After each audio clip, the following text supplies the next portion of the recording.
Encore mode ce soir dans la télé d'ici avec Eli Kuam, créateur de mode, styliste, chef d'entreprise. La première fois qu'on l'avait reçu, on lui avait demandé des chiffres qu'il a refusé de révéler, sûrement de peur que les impôts le visitent.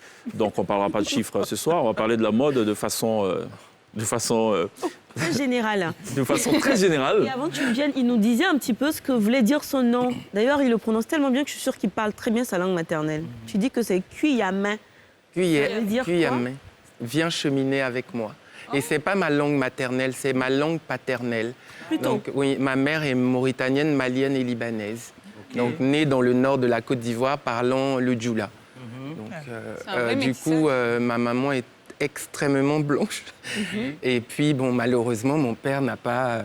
il regarde la télé et je lui ai dit ce matin, tu m'as pas donné un peu plus de mélanine, c'est pas normal. Ça. Et lui, il n'est pas extrêmement clair, ça c'est sûr. Non, pas du tout. Mais bon, je suis très riche de mon continent, de ma culture. J'ai grandi à Soubré avec un amour incommensurable de mes grands-parents, maternels comme paternels, blancs comme noirs. Et je suis très fière de cet héritage. C'est de ta maman ? De ma mère. Alors, tu es un apôtre, un chantre du Made in Côte d'Ivoire et plus généralement du Made in Africa. L'édition 15 de Afrique Fashion de cette année, c'était le Made in Côte d'Ivoire. Tout à fait. Et tu étais absent, pourquoi ? Alors, je rentrais de Lagos, j'avais une mariée. Et puis, je n'ai pas reçu d'invitation, donc je n'ai pas été tout simplement. D'accord. J'aimerais quand même qu'on puisse parler. Alors, ton regard peut-être sur la mode, je pense que les choses ont qualitativement évolué. Est-ce qu'on en fait suffisamment ? Et récemment, il y a une rencontre avec le Premier ministre Patrick Hachi, Tout à fait. qui a pris toute la pleine connaissance des enjeux et qui a promis des choses. Oui. Alors aujourd'hui, on parle d'industrie dans le reste de l'Afrique. Nous, on rentre de Lagos où on a présenté une collection, on a rencontré des acheteurs, on a validé un carnet de commandes. Si je dois être pertinent, comme je le suis avec moi-même, exigeant, il me semble que notre mode n'est pas encore à l'étape de l'industrie. Nous devons continuer à travailler de façon beaucoup plus exigeante, beaucoup plus précise. La faute à qui alors ? Au créateur ? Au système? Je pense qu'il y a un réel manque d'éducation. Quand je parle d'éducation, de formation, de compétences. Les métiers de la mode, c'est un vrai pôle à métier. C'est-à-dire que c'est une source dans un atelier de couture. Vous avez jusqu'à 17 métiers.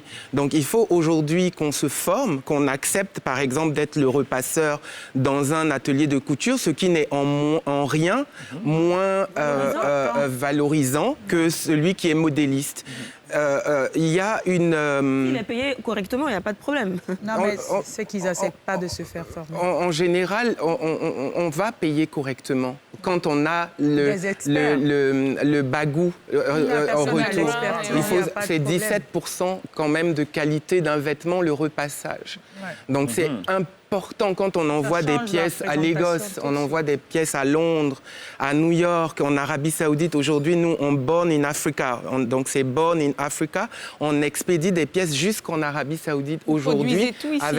Tout est produit à Abidjan. D'accord, mais ça veut dire... Alors moi, j'ai toujours pensé que le problème n'était que structurel. Et qu'on disait, on a toujours dit qu'il y a des compétences, tout va très bien, mais c'est juste que le cadre ne s'y prête pas. Mais non, les compétences... À vous entendre... Il y a des compétences, excusez-moi beaucoup d'intervenir, il y a des compétences. L'Afrique raffole de talent. Mais le talent, il a besoin de structure. Vous voyez, on a des gens qui peuvent construire des cases avec de l'intérieur en miroir. Par exemple, on n'a pas besoin d'aller à l'école pour ça, mais on a besoin de structure. On a besoin de structurer son intellect pour que ça tienne. On a besoin de formation, de structure pour maîtriser son intellect. D'accord, mais Santrinos, il s'habille bien, donc... Ça va. C'est africain, ça, ou... Bon, c'est une marque africaine, mais importée. C'est la marque de mon producteur. D'accord, ok, donc c'est africain. Je suis l'égérie de sa marque. D'accord.